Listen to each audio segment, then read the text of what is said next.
Acho que um dos grandes debates desse ano é como que vai jogar o Flamengo do Tite, né? No ano passado, a gente teve a oportunidade de acompanhar numa reta final de Brasileiro, eles esboçando algumas ideias, bons resultados, outros maus resultados. Começa agora o Campeonato Carioca, a gente começa a reforçar essa ideia, mas a gente sabe que com o dinheiro que tem, com o investimento que tem, as contratações que faz, o elenco que tem, o treinador que tem, o Flamengo ele entra como um dos favoritos em tudo que ele for competir. E, obviamente, é de total interesse a gente entender como que pode jogar esse Flamengo, em especial o comportamento dos meias e dos pontas. Sou Felipe Simonetti, sou analista tático de futebol, sempre produzo conteúdo aqui para o YouTube, sempre com análises táticas, um pensamento mais crítico, então se você curte essa ideia, vou te pedir para já se inscrever aqui e me dar uma chance que acho que você vai curtir. Vamos lá, eu tive a oportunidade, acima de tudo, assim, no final do ano passado, de participar da coletiva de estreia do Tite, Cruzeiro e Flamengo. Eu fiz uma pergunta para o Tite, que acho que ficou bastante marcado até nas coletivas. O Brasil do Tite até 2018 era bastante relacional, bastante móvel. Depois de 2018 a 2022, bastante posicional. O que seria o Flamengo do Tite? E o Tite me responde, uma ensabonetada assim, mas fala que vai ser o Flamengo do Flamengo. E parece que vai usar algumas bases do que o Tite já trabalhou, mas que vai deixar os jogadores muito à vontade. E pelo que a gente conhece do Flamengo, pelo que a gente sabe de herança e de resultados de sucesso, em especial com Dorival Júnior e Jorge Jesus, eu tenderia a apostar numa linha mais relacional, mais móvel, menos jogadores fixados, como por exemplo foi Vitor Pereira, como foi Paulo Souza, como foi o Sampaoli, que não foram experiências de tanto sucesso assim no Flamengo. O Rogério talvez tenha ficado no meio do caminho entre os dois, o Domi também outro mais posicional. E aí o grande questionamento é quanto à escalação do Flamengo, mas em especial, o Flamengo tem um elenco bastante profundo do meio para frente, vamos dizer. Na defesa tem boas opções de zagueiros, lateral esquerdo agora com dois ótimos laterais, lateral direito é um déficit do time, mas o meio são várias opções. Se a gente olhar para os volantes, Alan, Pulgar, Gerson e Thiago Maia, acho que são os 4 principais nomes. Me parece que está tudo muito bem encaminhado para a gente ver um time com Pulgar e Gerson. Mas o Gerson ele tem um papel literalmente de coringa, de poder participar em mais de uma função. Poderia dizer até que o Gerson joga em todas do meio. Pode jogar mais de ponta, pode jogar mais de 10, pode jogar num falso ponta que vem jogando por dentro. E aí eu acho que passa um pouco por essa resposta. Assim. O Tite ele jogou de duas formas no ano passado. A gente chegou a ver um Flamengo que os pontas davam amplitude, que eu quero dizer, abriam o campo, ponta a ponta mesmo, que fica esperando a bola do lado do campo, tal qual bom exemplo aí, né? Everton Cebolinha e Luiz Araújo, jogadores de esperar a bola e partir para um contra um, fazem um partidaço assim contra o Flamengo, contra o Palmeiras.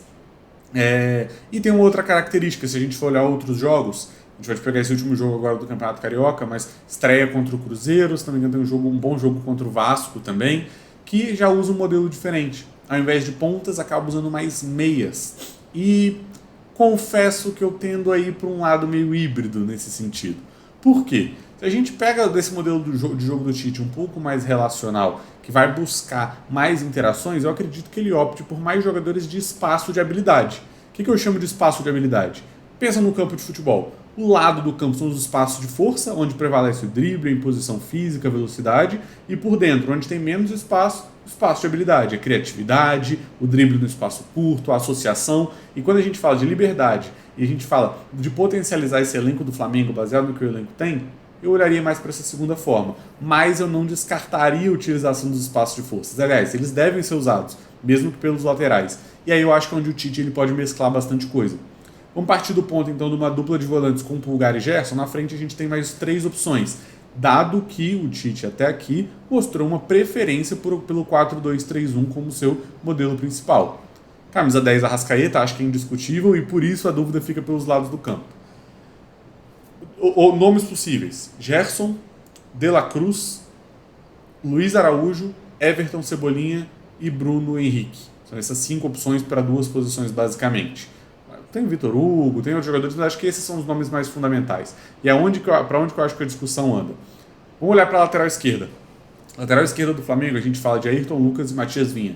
2 laterais bastante completos, que sabem criar, mas que têm também um bom comportamento de profundidade, que sabem ir para o fundo, como também sabem jogar um pouco mais baixos. São laterais mais completos e até pela experiência e por essa carga deles. Ou seja, pela esquerda, eu diria que a gente pode ver de tudo. A gente pode ver Everton Cebolinha, que é um ponta-ponta. A gente pode ver um meia, como um De La Cruz, como talvez um Gerson por ali, mas ou que talvez seja um meio termo, e essa é a minha grande aposta para o ano, Bruno Henrique. Por quê? Porque o Bruno Henrique, eu entendo que ele é um jogador que ele pode tanto ser o ponta, que vai guardar a posição para partir para 1 contra 1, quanto é um jogador que faz muito bem o facão, que pisa muito bem na área. Vamos lembrar do Flamengo de 2019, um jogador de velocidade, jogador que pisa na área para concluir, bom jogo de cabeça, quando a bola está no corredor oposto vai pisar. Então, talvez seja o jogador que melhor se associa com laterais completos. Ou seja, quando ele vai jogar mais por dentro, vai dar o corredor para o Vinha ou pro Ayrton Lucas. Resolveu jogar por fora, ou o lateral se mantém mais baixo, um pouco mais centralizado. Ali, eu acho que as possibilidades elas estão abertas. E claro, vamos falar de uma temporada aí de 38 jogos de Brasileirão, não sei quantos de Libertadores, Copa do Brasil, Campeonato Carioca, e por aí vai. É natural que a gente vai ver algumas variações, seja por lesão, suspensão, convocação, má fase, a gente pode ver algumas alterações nesse sentido. Mas na esquerda, para mim, parece estar bem cuidado. Na direita, é onde eu entendo que o Tite fala um pouco isso de Flamengo do Flamengo, adaptando ao que os jogadores estão acostumados a fazer, o que eles gostam de fazer. Por quê? Se a gente for olhar para as opções de laterais direitos, a gente vai olhar para Varela, Wesley e Mateuzinho, que a gente ainda não sabe se fica. São laterais que, em geral, são laterais de profundidade, são laterais de espaço de força, laterais de ultrapassagem, de posição física, em alguns momentos de finalização, de chegar na linha de fundo, vocês sabem o que eu estou dizendo. O Wesley foi, na maior parte das vezes, titular no ano passado, e o Mateuzinho tem características bastante semelhantes. E aí, o que isso me lembra? Me lembra, por exemplo, vamos olhar para os outros Flamengos. Flamengo de Jorge Jesus, Flamengo de Dorival. Lateral esquerdo de ambos. Felipe Luiz, essencialmente, e o Ayrton Lucas com o Dorival um pouco mais completo. Lateral direito de ambos. Rafinha, que naquele momento no Flamengo era um lateral mais de ultrapassagem, e com o Dorival, principalmente o Wesley. O que começa a se desenhar? Se você tem laterais com esse tipo de comportamento, eu ouso dizer que por ali o Tite ele vai optar por jogadores que se enquadram mais com isso. Porque não faz sentido você ter um lateral de ultrapassagem e um ponta de 1 contra 1. Os dois vão ocupar o mesmo espaço e vão acabar batendo cabeça. Ou seja, eu acredito que o Luiz Araújo ele pode em alguns momentos acabar perdendo um pouco mais de espaço, e o De La Cruz, natural, até pelo status da contratação e pela qualidade do jogador, que vai ser esse jogador emulando muitas vezes o que fez o Everton Ribeiro. Eu até destaquei num vídeo que tem lá no meu Instagram, que vocês podem assistir também, as características do De La Cruz, e ele lembra muito quanto a posicionamento e função, por mais que tenham algumas diferenças, quanto ao Everton Ribeiro. O Everton Ribeiro talvez seja um jogador mais de drible, um pouco mais de agilidade, enquanto o De La Cruz ele tem mais uma imposição física. Mas os dois são pontas que saem de fora para dentro. E talvez seja isso que a gente pode esperar no Flamengo. Um Flamengo montado em 4-2-3-1, em que Gerson e Pulgar, ou Thiago Maia e Alan muito bem servidos. Na frente, nesse trio, Arrascaeta. Na esquerda, Bruno Henrique, ainda que eu acho que o Cebolinha vai ter bastante oportunidade. Na direita, eu apostaria em especial no De La Cruz. Ainda que a gente sabe que nessa lógica de 1 milhão de jogos por temporada, Luiz Araújo vai acabar tendo espaço também. Por mais, aí cabe até um asterisco, o Luiz Araújo ele chegou para ser um ponta, um extremo de 1 contra 1, de drible, coisa que o Sampaoli gosta muito. Talvez não se adeque tanto no time do Tite, mas o Tite sabe muito bem aproveitar todos os jogadores, inclusive na seleção brasileira já usou 2 extremos, usou laterais por dentro, um lateral mais baixo, não acho que vai ser um problema. E na frente, Gabigol e Pedro, me parece uma prioridade do Tite por usar o Pedro, ainda que eu acho também que o Gabigol vai ser bem aproveitado, em especial se retomar forma física, depois de questão de lesões. Certo? Minha ideia era passar essa lógica mais rápido do que eu imagino que a gente pode esperar do Flamengo para 2024. Acho que é um dos grandes cotados, sempre é um dos grandes cotados para ser campeão de tudo ou de alguma coisa.